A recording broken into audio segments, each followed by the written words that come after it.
I honestly thought I had found something rare. The connection felt immediate, intense, almost unreal. He wanted to talk all day, see me constantly, know everything about me. He made me feel chosen in a way I had never experienced before. And the scariest part is that none of it felt fake at the time. It felt passionate, deep, magnetic, like the kind of love people spend their whole lives searching for. But slowly, something inside me started changing. I became more anxious, more emotionally dependent, more obsessed with his reactions, more disconnected from myself. And one day, I had to face a truth that shattered me. Maybe what I thought was extraordinary love had actually been emotional overload powerful enough to make me lose my center before I even realized it was happening. Before we go any further, I want to ask you something very honestly. Have you ever experienced a relationship that felt unbelievably intense in the beginning, only to leave you emotionally confused later? Have you ever met someone who made you feel so seen, so wanted, so emotionally consumed that it almost felt unreal, like you had finally found the connection everyone talks about but few people actually experience? And then, little by little, that same relationship started making you anxious, dependent, emotionally unstable, constantly waiting for reassurance, constantly trying to get back to how things felt in the beginning? If you've lived through that, I really want you to tell me in the comments. And while you're there, tell me where you're watching from, because I always find it incredible how women from completely different places end up carrying the exact same emotional wounds in silence. Stay with me until the end of this episode, because today we're talking about something that confuses a lot of women precisely, because it starts out feeling beautiful. We're talking about love bombing. About relationships that arrive with so much intensity, attention, certainty, affection, and emotional stimulation that you mistake acceleration for intimacy. We're talking about what happens when someone emotionally floods your world before trust has had time to grow naturally. And we're talking about the devastating confusion that comes afterward, when you realize you weren't just attached to a person, you became attached to the emotional high they created inside you. If this topic already hurts a little, stay. Because maybe what destroyed you wasn't simply heartbreak. Maybe it was the realization that something you called deep love had actually been emotionally disorganizing you from the very beginning. One of the hardest things to explain about love bombing is that, in the beginning, it rarely feels dangerous. It feels intoxicating. It feels like finally being chosen in a world full of emotionally unavailable people. It feels like relief after loneliness. It feels like warmth after emotional neglect.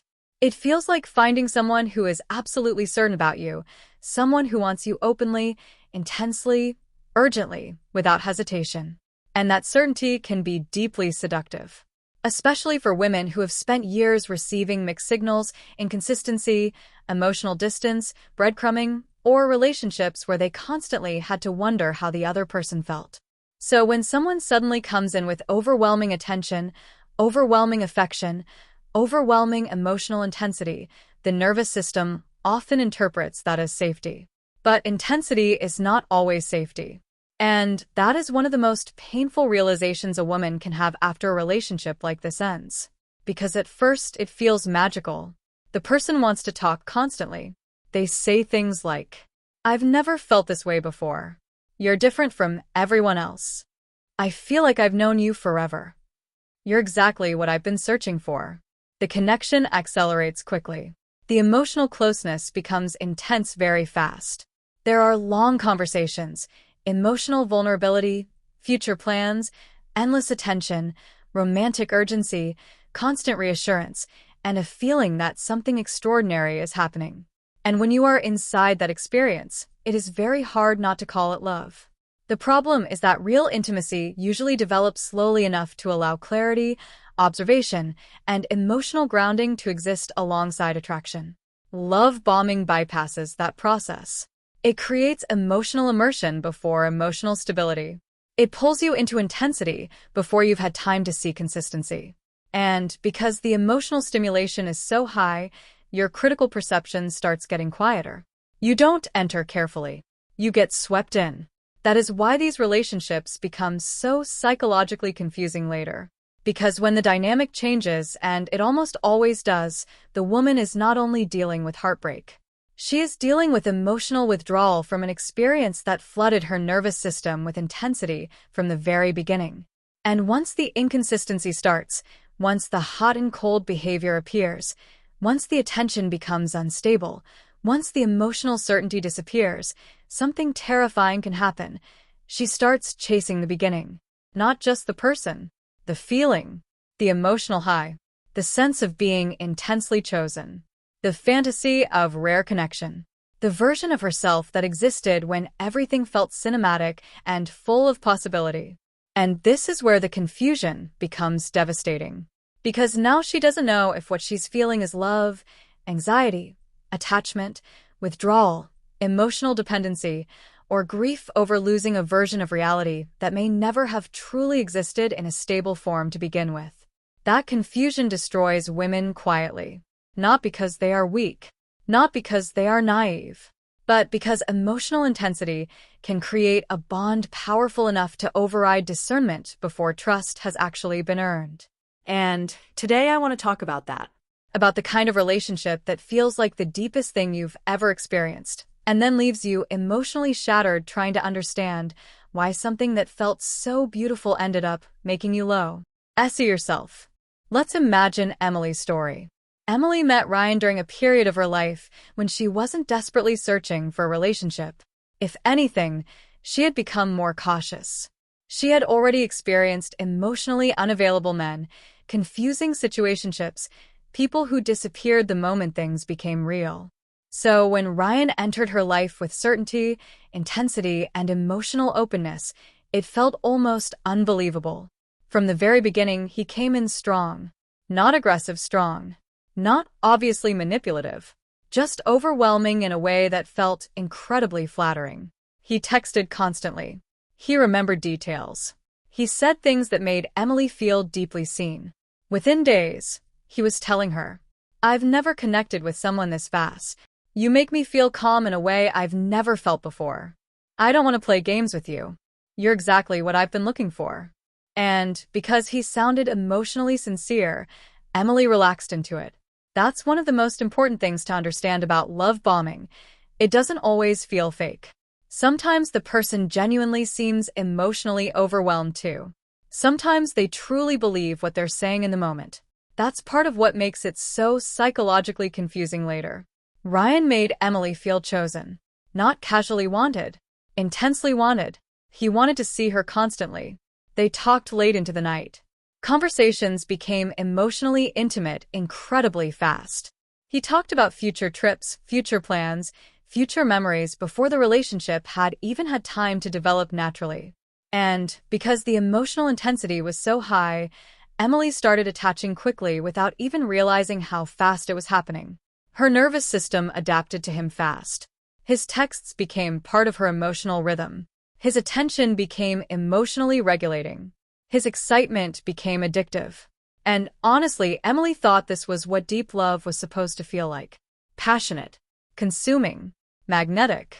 She told her friends, "I've never felt anything like this before." And she meant it. That sentence is important, because women often think the uniqueness of the feeling proves the health of the relationship. But emotional intensity can create experiences powerful enough to feel unforgettable while still being psychologically destabilizing underneath. At first, Emily didn't notice any problem because the relationship felt euphoric. She felt more alive, more desired, more emotionally activated. Ryan seemed emotionally fearless. He admired her openly.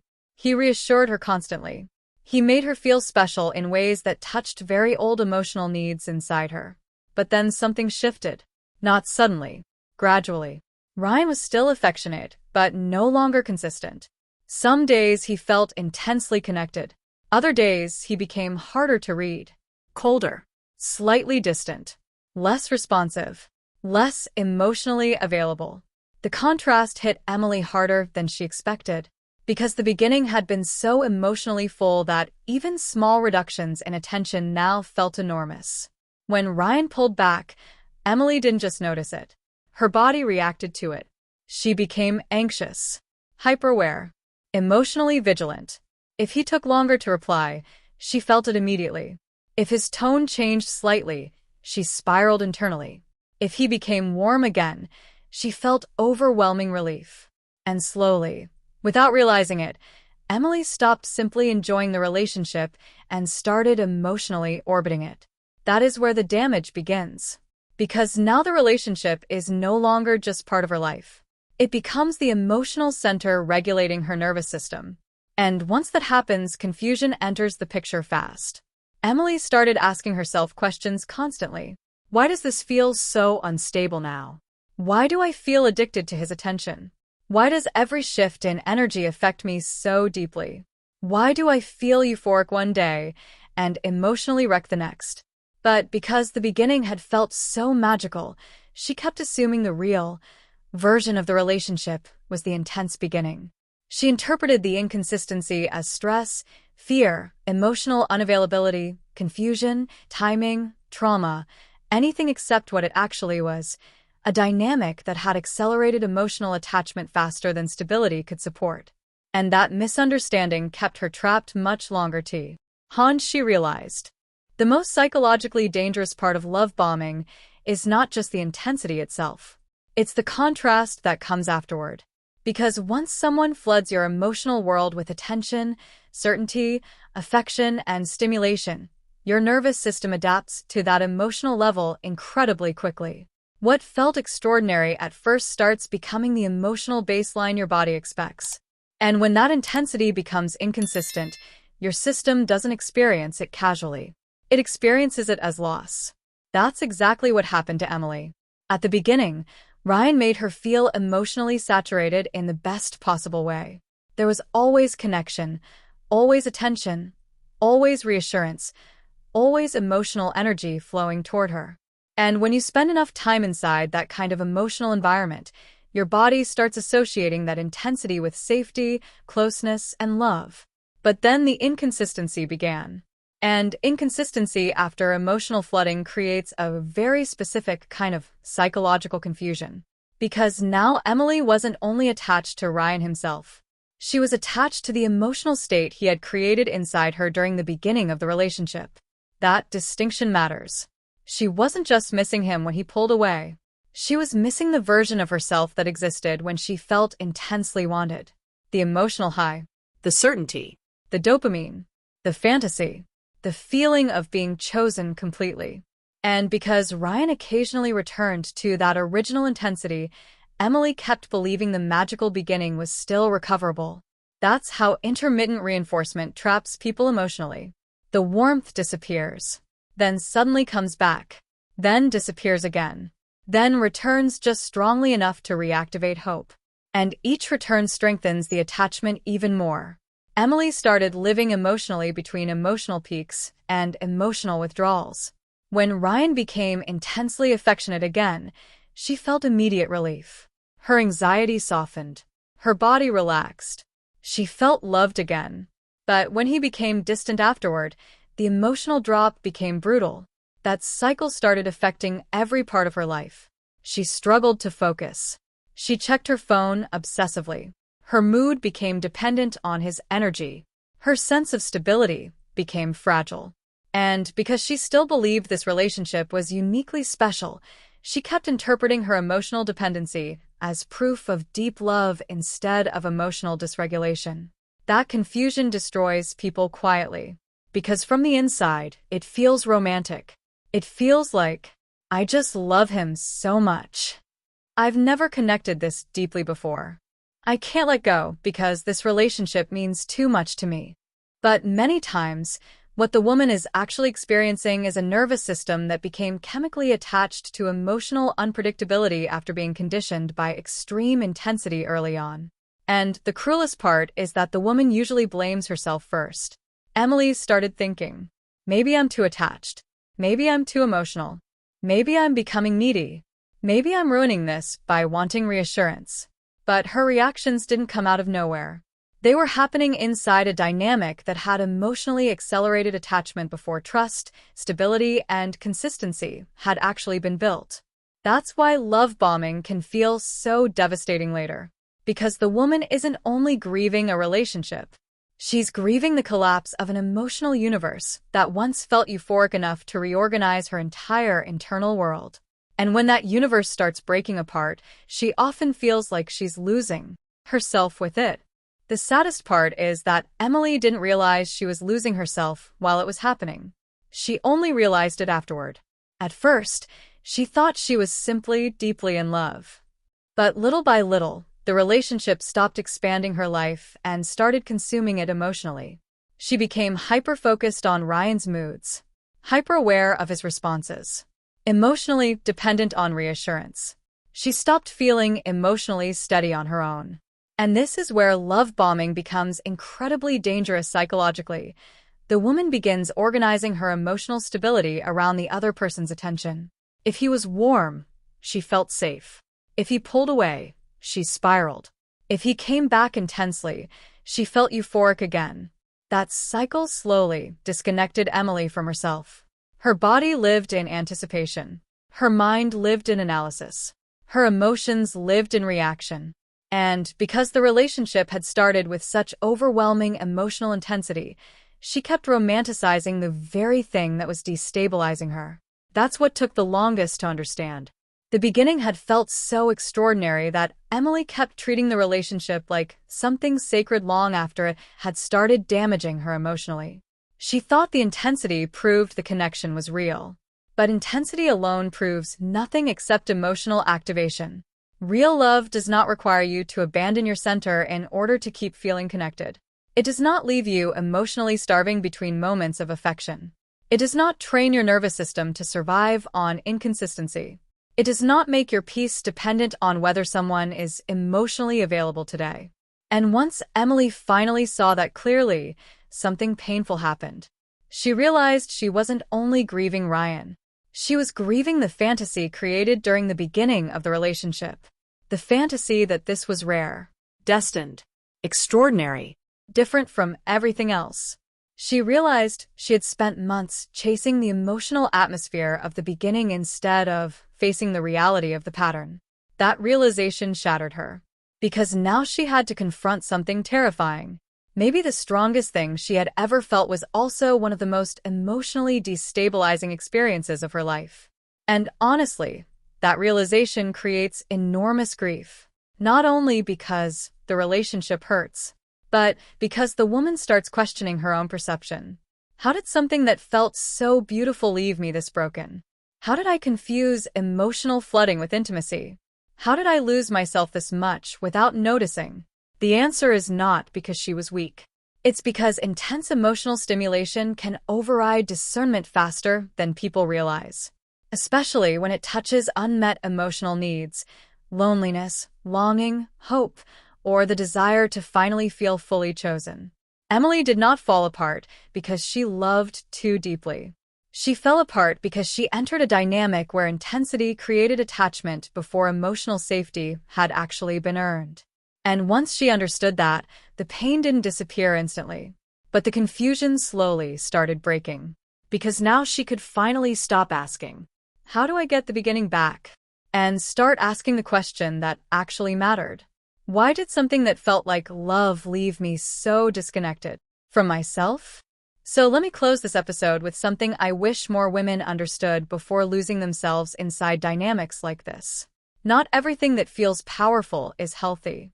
And not everything that feels intense is love. I know that can be hard to accept, because when you go through something like this, the emotional experience feels real. The chemistry feels real. The connection feels real. The longing feels real. The attachment feels painfully real. And that's what makes the aftermath so confusing. You're not recovering from something cold or meaningless. You're recovering from something that felt emotionally enormous. That's why women often stay trapped in these relationships mentally long after they end. Not because they are weak. Not because they are stupid. But because the beginning created an emotional imprint so strong that the nervous system keeps trying to return to it. And honestly, that's one of the cruelest parts of love bombing. The woman doesn't only grieve the person. She grieves the emotional version of herself that existed during the high. The woman who felt chosen, desired, special, Alive.